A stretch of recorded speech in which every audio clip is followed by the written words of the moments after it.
Pinupuri ka namin, O Diyos, Ama, Anak, at Espiritu Santo.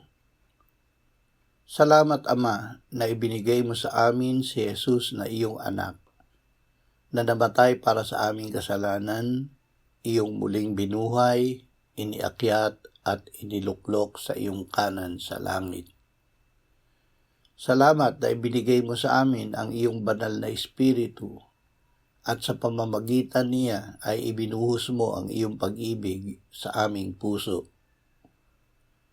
Ama, ikaw ay Diyos na puspos ng kahabagan, mapagpala at sagana sa wagas na pag-ibig at katapatan.